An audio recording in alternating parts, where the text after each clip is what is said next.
Bismillahirrahmanirrahim. Assalamualaikum warahmatullahi wabarakatuh.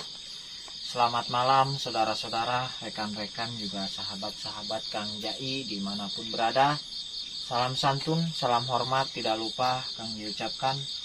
Mudah-mudahan sahabat-sahabat selalu dalam lindungan Allah Subhanahu wa Ta'ala, sehat walafiat, tidak kurang suatu apapun, dipanjangkan umur, banyak rezeki yang barokah, amin ya robbal alamin. Alhamdulillahirrabbilalamin. Pada kesempatan malam hari ini Kang Jai bisa bertemu, bertatap muka secara langsung dengan Kang Kasmin ini. Kalau para sahabat atau rekan-rekan yang masih ingat, Aki Kasmin ini, beliau adalah seorang kakek yang dipasung oleh anaknya di belakang rumah di kandang ayam ya waktu itu Kang Rian, ya, kan? Ketika kita menemukan ini juga merupakan kakek dari si Budi ya, yang saat ini Kang Jai bawa di pondok ya, karena tidak mau kembali lagi ke rumah, takut mungkin ya. Kemudian kakek Kasmin ini juga tidak mau tinggal bareng lagi bersama dengan anaknya begitu ya. Kita akan coba ngobrol-ngobrol sedikit mungkin dengan Aki Kasmin ini. Gimana Ki sekarang kondisinya? Sudah agak baikan ya? Ya agak mendingan. Mendingan ya, alhamdulillahirabbil alamin. Ini ketika Aki Kasmin saya temukan, sahabat-sahabat menjadi saksinya, itu sudah ngorok Ki, posisinya sudah kritis ya. Ketika kemarin teman saya yang mantri kesehatan mengobati, katanya kalau telat beberapa jam saja ini bisa berakibat fatal gitu. Begitu Ki kemarin Ki. Namun alhamdulillah sekarang sudah baikan. Jadi begini Ki, ketika saya mendengar dari saudara Budi, yaitu cucu kakek, katanya Aki Kasmin ini dipasung di belakang rumah itu dikarenakan mengalami gangguan kejiwaan. Itu apa betul Ki?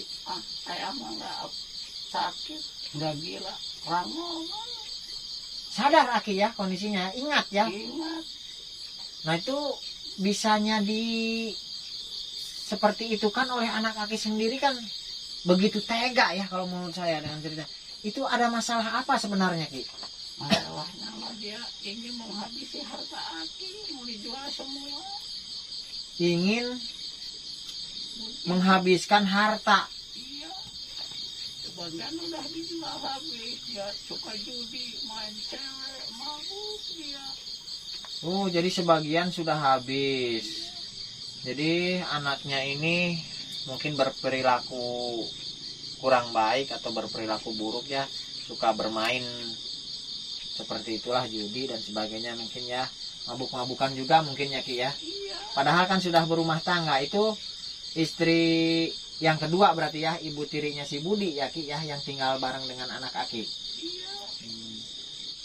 Oh, jadi seperti itu ya Ki, yang menyebabkan anak Aki tega berbuat seperti itu sama Aki, mungkin karena permasalahan harta ya.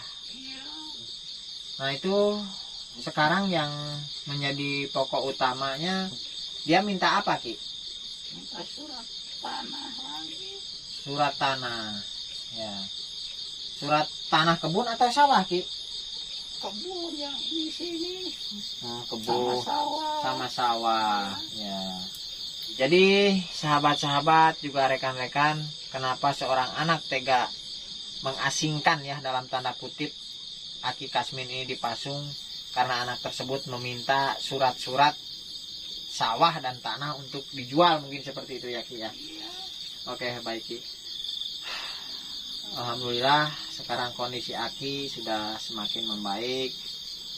Insya Allah lah Ki, kedepannya saya berharap masalah ini bisa diselesaikan dengan baik-baik, apalagi itu dengan anak sendiri ya Ki ya. Baik-baik.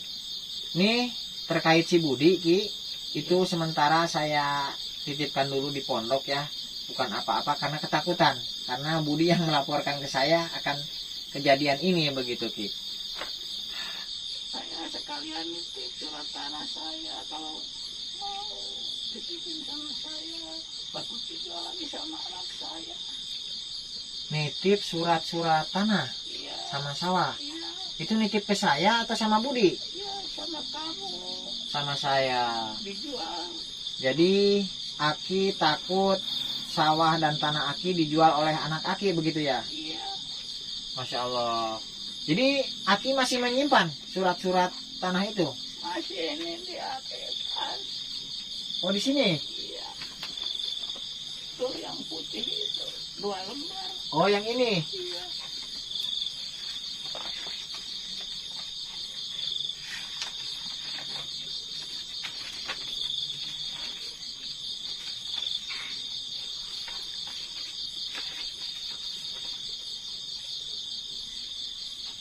Oh iya iya. Ini surat-surat tanah ya. Keterangan dari pihak desa ya Ki ini ya. Mungkin sedang, kalau saya lihat ini surat sawah Ki. Jadi kalau SPPT lah Ki, kalau di tempat saya mah namanya ya seperti itu. Ini keinginan Aki bagaimana ini Ki? Saya merawat sawah itu dan tanah itu untuk apa? Kelanjutannya, atau ini saya hanya ngasihkan ini sama cucu Aki? Jangan dijual aja sama kamu kalau mau. Dijual. Iya, biar sisanya untuk hidup saya sampai meninggal. Masya Allah, jangan bilang seperti itu Ki. Kita itu jangan berbicara terkait kematian ya, itu mutlak haknya Allah Subhanahu wa taala. Aki jangan berbicara seperti itu.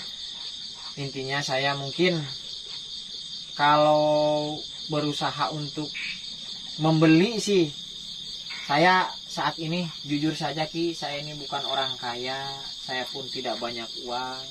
Namun manakala ada yang berminat, nanti coba saya tawarkan untuk dibeli sama orang lain ya.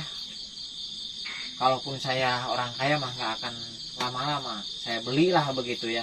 Itu sawah di sini kan tertera 200 ubin ya Ki ya. Nah itu harga pasaran di situ per ubin berapa Ki? Saya memang Kurang tahu ya. aja ya. Ya nanti saya coba tanya-tanya orang yang memiliki sawah di lokasi yang sama begitu ya, mungkin kita bisa menjadi tolok ukur, itu intinya seperti itu. Insya Allah itu berarti amanat Aki tidak dikasihkan ke anak ya, itu Jangan. itu mutlak miliknya Budi ya, amanat Aki ya, Iya, cucu Aki ya. iya. Insya Allah Ki, insya Allah barangkali. Tapi ini harus cepat atau gimana, karena yang namanya menjual tanah apalagi sawah dalam ukuran seperti itu rasanya susah Ki, kalau di daerah kita kan di kampung Ki. Jadi saya tidak banyak kenal orang-orang yang kaya begitu Ki. Harus cepat, takut kedua anak saya lagi. Aduh, darurat juga ya Kang Rian. Iya, Kang. Jadi kita harus membantu Aki Kasmin ini untuk menjualkan apa tanah dan sawahnya. Ini sawah terutama yang katanya sedang dalam incaran anaknya untuk dijual, pasti digunakan untuk hal-hal yang tidak baik lagi ya Ki, kalaupun udah laku gitu ya. Ya sudah lancar. Jadi diamanatkan ke saya untuk dijadikan bekal Budi di masa yang akan datang begitu ya. Jadi amanat ini tetap untuk Budi lah ya intinya. Kang Brian, ini tolong disimpan dulu Kang, kita Iya, Kang. jaga amanat Kang. Saya 100% percaya sama kamu karena saya udah begini. 100% percaya sama saya.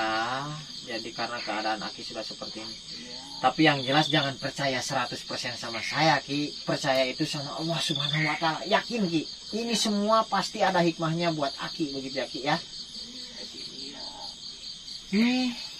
Kakinya kenapa Ki? Saya dari tadi melihat kaki Aki kok. Masya Allah. Usia berapa Ki sekarang Ki? 70 tahun lebih. Masya Allah. Ini kakinya mungkin karena dulunya pekerja keras. Ini terjadi kecelakaan atau gimana Ki dulu Ki kaki bisa sama seperti ini Ki? Ya, saya suka ambilin batu-batu. Oh, terjepit batu. Masya Allah. Tapi sekarang sudah tidak apa-apa ya Ki ya. Kemarin juga kalau kondisi kata Menteri Kesehatan yang merawat Aki ketika Aki habis dipasung itu dalam kondisi yang membaik lah intinya.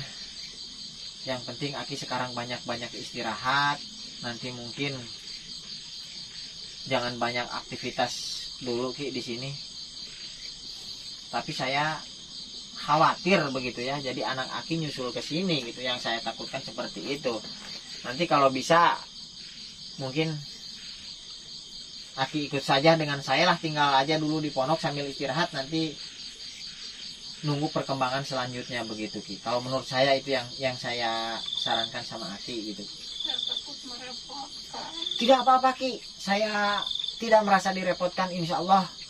Banyak juga Ki yang tinggal di sana tidak sendirian, malah justru Aki nanti mungkin bisa ya bersama-sama kami lah, makan seadanya, tidur ya seadanya tempatnya.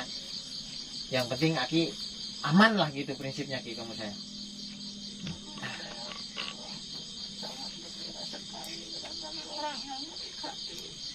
Alhamdulillah saya ikhlas Ki, ikhlas tanpa pamrih. Yang jelas tujuan awal saya ingin ya bermanfaat bagi orang lain lah intinya seperti itu. Kalau bisa hari ini, kalaupun tidak besok pagi kita berkemas-kemas atau Aki berkemas-kemas menuju ke tempat saya, tinggal di sana saja Ki, mungkin seperti itu ya Ki ya. Oke, sahabat-sahabat juga rekan-rekan Kang Jai dimanapun berada, hendaknya kita bisa mengambil hikmah dari kejadian kali ini ya. Jadi janganlah sampai kita dibutakan mata, dibutakan hati karena harta ya. Karena kita di saat meninggal nanti tidak akan membawa harta ya. Yang kita bawa adalah amal selama kita hidup di dunia ini begitu ya. Jadi Kang Jai berpesan, jangan serakah terhadap harta, apalagi dengan menghalalkan segala cara begitu. Itu saja yang mungkin bisa Kang Jai sampaikan. Kurang lebihnya Kang Jai mohon maaf apabila ada tutur kata yang kurang berkenan di hati sahabat-sahabat juga rekan-rekan Kang Jai semuanya. Itu semata-mata karena Kang Jai sifatnya hanya manusia biasa. Kebenaran hanya milik Allah Subhanahu wa taala. Billahi taufiq wal hidayah. Wassalamualaikum warahmatullahi wabarakatuh.